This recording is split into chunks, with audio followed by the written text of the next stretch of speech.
si toi aussi aujourd'hui tu te demandes tiens, est-ce que je continue le contenu ou quoi, plutôt que de te demander quelle est la plateforme qui est la meilleure, la question à te poser ça peut être quelle personne j'ai envie de devenir. Personnellement, j'ai envie de devenir un excellent speaker, j'ai envie de devenir un excellent conférencier, j'ai envie de devenir quelqu'un qui est capable de capter l'attention, de jouer avec l'attention des gens, d'être capable de passer un message, d'influencer les gens.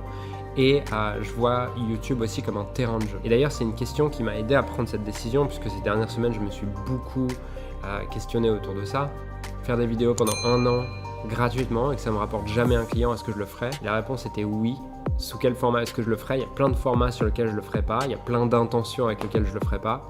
Mais pour autant, cette intention de partager ce que j'apprends, de transmettre ce que je vis, de te faire vivre cette aventure avec moi et également d'en profiter pour progresser dans ma prise de parole, progresser dans mon élocution, progresser dans ma capacité à transmettre un message, toutes ces choses ça donne du sens et ça fait que même s'il n'y a pas de résultat, je serais content d'avoir fait le chemin.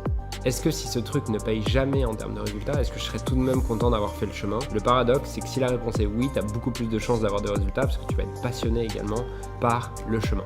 J'ouvre mon téléphone, je tombe sur une vidéo de Jimmy Denzel, je me dis ouais, ça va être de la merde ce que je fais à côté de lui. Et en fait, à m'oublier totalement dans ce process et être constamment en train de me comparer aux autres, c'était intéressant de voir vraiment ça ces 3 dernières semaines. Toutes ces peurs qui surgissent, qui m'amènent à pas passer à l'action et je pense que ces peurs, elles ont été bénéfiques. Aujourd'hui, j'ai vraiment de la gratitude d'avoir eu ces peurs parce que ces peurs, elles m'ont donné un message à chaque fois. Et le message à chaque fois, c'était essaie pas de copier un autre, essaie pas de faire mieux qu'un autre, essaie juste de faire ton style à toi. Toutes ces peurs, elles surgissaient à chaque fois que inconsciemment, j'avais cette intention de, sous une forme, copier ce qui existe déjà, sous une forme, copier ce qui est déjà fait ailleurs.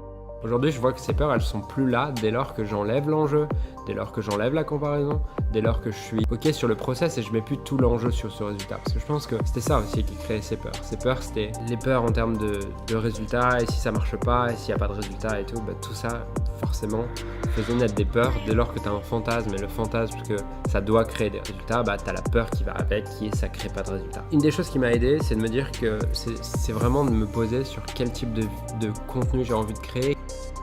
J'ai envie aussi de faire des vidéos, mes réflexions de la semaine, mes réflexions du mois, sur lesquelles je suis capable de regarder mon mois, ma semaine, et de regarder en arrière là-dessus. En fait, ce qui est venu, c'est j'ai envie de créer un contenu authentique. Je fais des vidéos qui répondent à ces mots-clés, et je balance sur YouTube, et j'attends que ça se passe.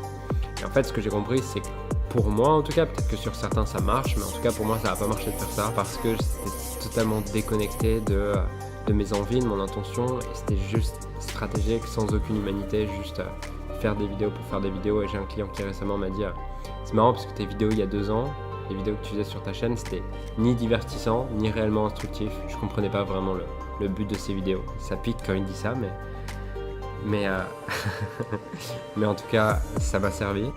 J'ai envie de te montrer un peu inside, te montrer comment ça se passe à l'intérieur de l'entreprise, te montrer comment ça se passe à l'intérieur de ma vie, sur des choses que tu vois peut-être pas ailleurs, pas autrement.